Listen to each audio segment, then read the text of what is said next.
Sekarang saatnya kita latihan spiritual step. Langkah apa saja sih yang harus aku lakukan biar aku tambah cerdas secara spiritual?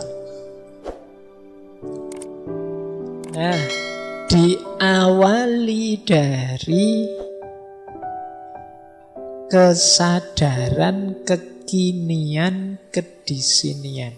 Nah, ini mari kita bangun sekarang kecerdasan spiritual kita. Pertama-tama diawali dari penerimaan, ridho terhadap situasi kita hari ini apapun itu. Jadi awal ridho ini akan jadi kunci. Awal penerimaan ini akan jadi kunci. Kalau di awal kita sudah tidak terima, kita sudah menyangkal, kita sudah tidak puas, sulit kita menghidupkan kecerdasan spiritual kita. Yang ada hanya mengeluh-mengeluh, protes-protes, dan lain sebagainya. Maka yang pertama penting kesadaran kekinian kedisinian. Jadi cuma untuk menerima itu kan kita harus tahu yang kita terima itu apa. Nanti jangan-jangan ada yang bilang, kok enggak ada yang ngirim Pak, saya nerima apa juga. Jadi situasi kita hari ini, kondisi kita hari ini. Nah, untuk tahu situasi yang harus kita terima, disitulah pentingnya ilmu. Jadi pengetahuan, baik tentang diri kita maupun tentang situasi lingkungan di sekeliling kita. Oh iya, saya sadar aku ini sampai detik ini masih orangnya pemarah. Saya terima dulu. Jadi banyak orang yang pemarah tapi tidak ngaku kalau dia pemarah. Maka kesadaran untuk kekinian kedisinian itu penerimaan diri yang itu diawali dari ilmu, pengetahuan kita tentang diri kita sendiri. Aku ini tipe yang orang gimana sih? Nah, diterima dulu, jangan diingkari, jangan denial. Kalau sudah, baru niat, azam yang kuat, niat. Saya masih pemarah, saya tahu, tapi aku akan berusaha untuk lebih baik. Nah, ini niat untuk jadi lebih baik. Setelah kita terima diri kita apa adanya. Jadi ridho, niat. Kemudian yang ketiga, refleksi tentang hakikat diri kita yang sejati. Kalau ini ideal.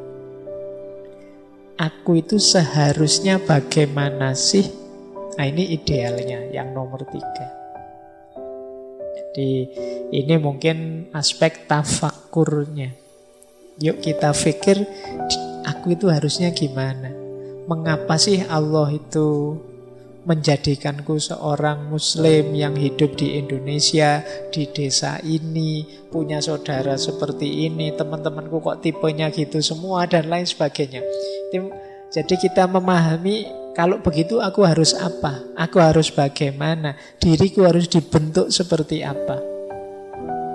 Nah, ini refleksi tentang hakikat diri kita. Kemudian saatnya berjuang, niat yang kuat, kemudian kita tahu target tujuan kita yang ideal tadi, kemungkinan kita akan bertemu banyak halangan dan rintangan. Di situ saatnya kita menaklukkannya. Jadi kita mungkin ketemu kemalasan kita sendiri, kita ketemu teman yang tidak mendukung kita, macam-macam. Nah, itu halangannya.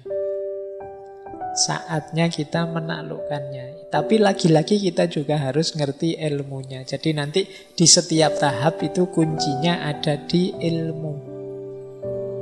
Kita harus tahu halangannya apa. Oh, ternyata halangannya itu nafsuku sendiri. Oh, ternyata halangannya itu lingkungan sekelilingku. Oh, ternyata halangannya itu. Nah, ini yang harus dibersihkan.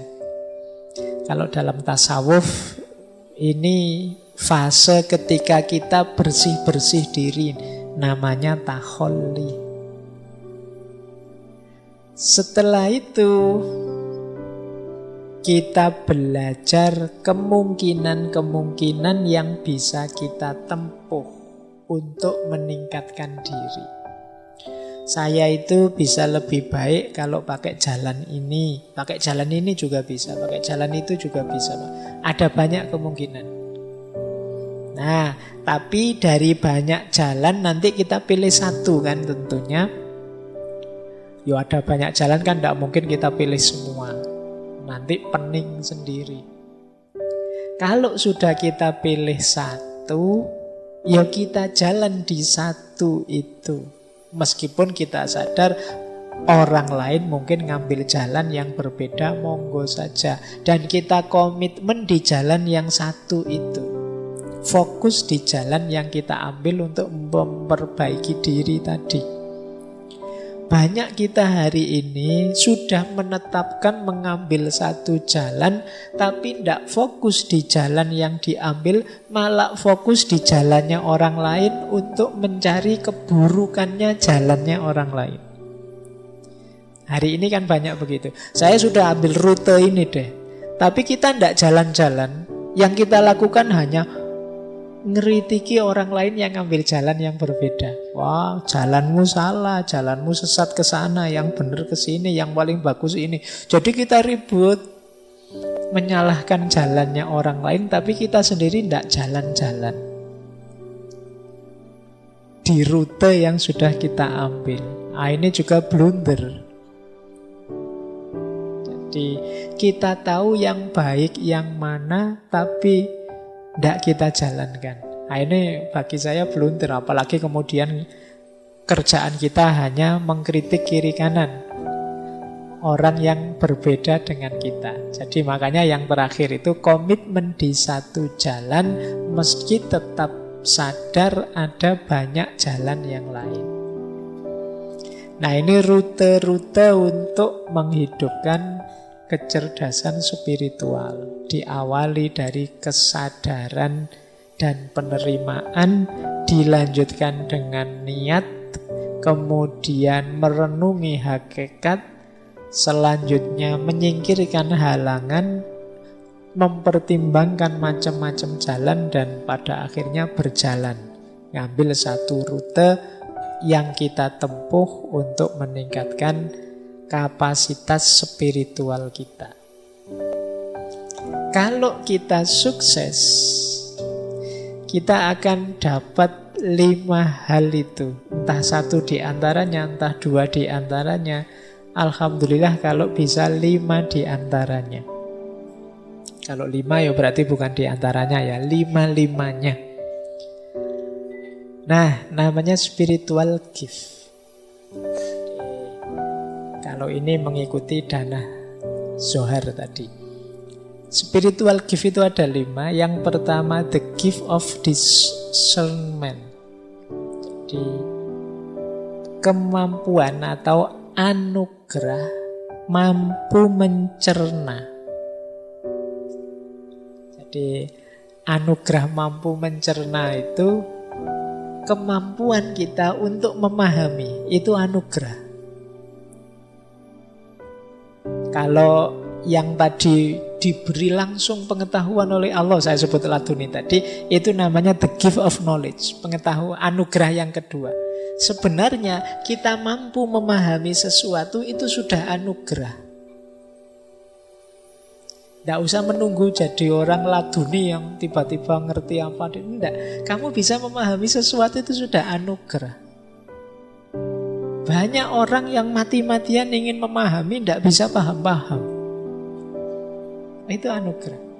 Loh, ngaji malam hari ini itu ada yang pahamnya 10%, ada yang paham 20%, ada yang tidak paham belas ini ngomong apa sejak tadi.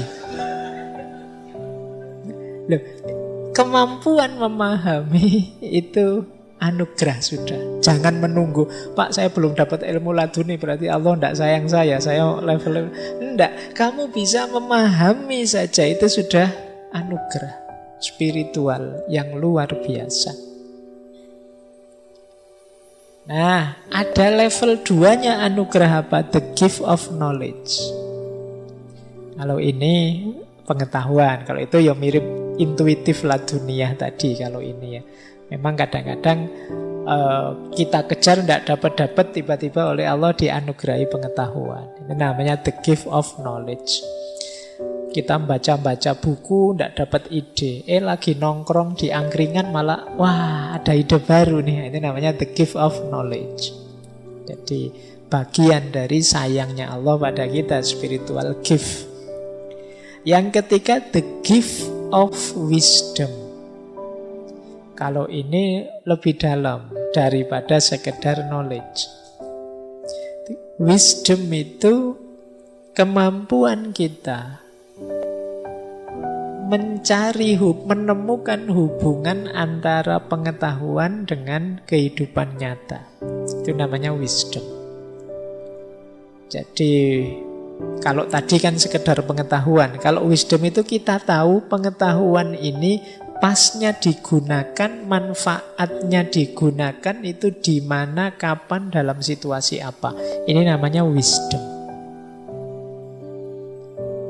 Jadi, makanya filsafat itu cinta kebijaksanaan, love wisdom.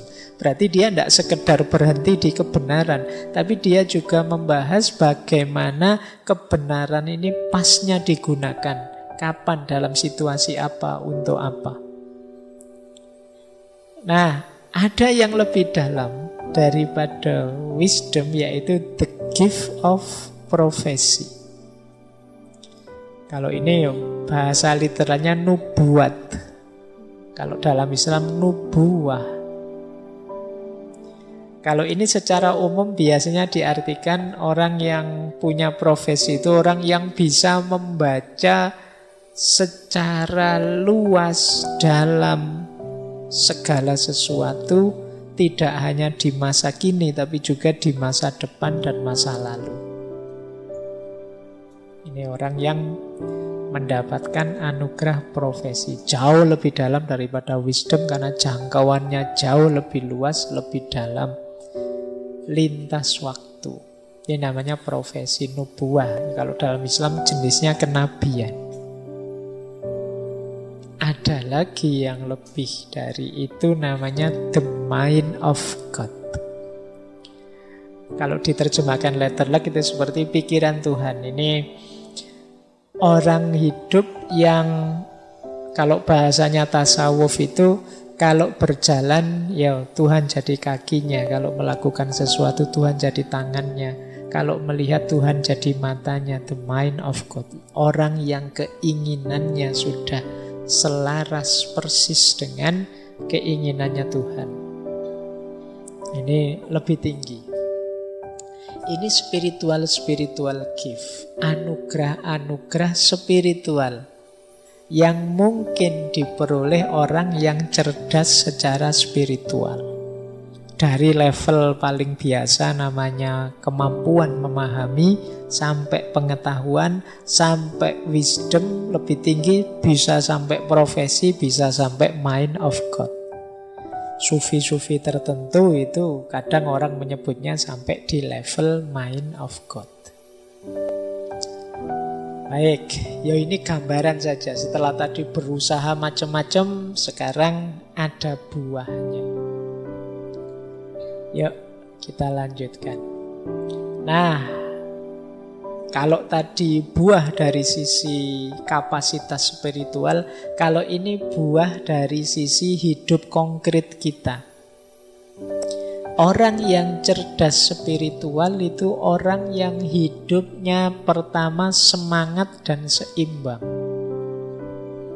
Jadi bukan orang yang loyo, males-malesan, rebahan tidak jelas, tapi semangat, penuh semangat. Dan seimbang. Seimbang itu ya tidak terlalu kayak tadi loh, tidak terlalu berat di spiritualnya saja, melupakan emosional, melupakan intelektual, tapi yo imbang, ya dunia ya akhirat, ya lahir ya batin. Ndak kok batinnya canggih luar biasa tapi lahiriahnya sakit-sakitan, ndak. Seimbang. Jadi semangat dan seimbang. Kemudian orang yang cerdas spiritual itu biasanya mampu mengontrol diri dan mengontrol emosinya. Karena saya bilang tadi ya, spiritual intelijen atau kecerdasan spiritual itu mengatasi semuanya. Jadi tidak mungkin orang cerdas spiritual tidak cerdas secara intelektual, tidak cerdas secara emosional. Pasti sudah ada di level tertentu dalam hal intelektual maupun emosional. Jadi dia pasti mampu mengontrol diri dan emosi. Kemudian reflektif dan introspektif. Jadi mampu muhasabah.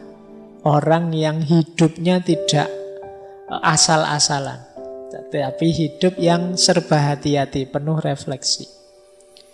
Nah, kemudian cerdas spiritual itu orang yang siap naik dan siap turun. Dalam tanda petik ya. Nanti jangan diartikan retterlek. Jadi siap naik itu orang yang sukses, ayo siap mentalnya, gagal juga tidak masalah, siap juga. Ditakdir seneng, alhamdulillah. Ditakdir susah, ya innalillah, semuanya miliknya Allah. Nah ini orang yang cerdas secara spiritual. Bukan orang yang kalau seneng lupa diri, kalau susah putus asa.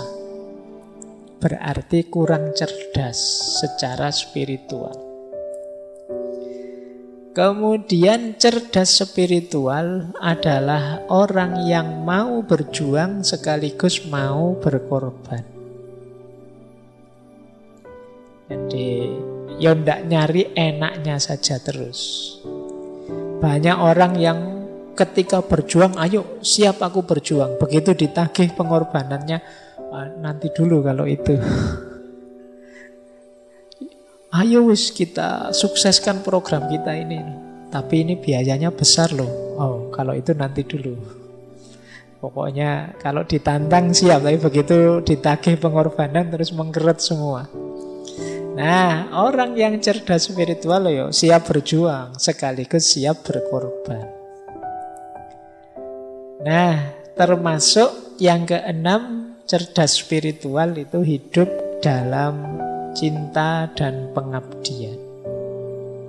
Jadi hidup yang tidak egois, hidup yang ingin kesuksesan tidak dinikmati sendiri tapi juga berbagi dengan yang lain. Penuh cinta dan pelayanan pada sesama. Nah ini ciri-ciri cerdas spiritual.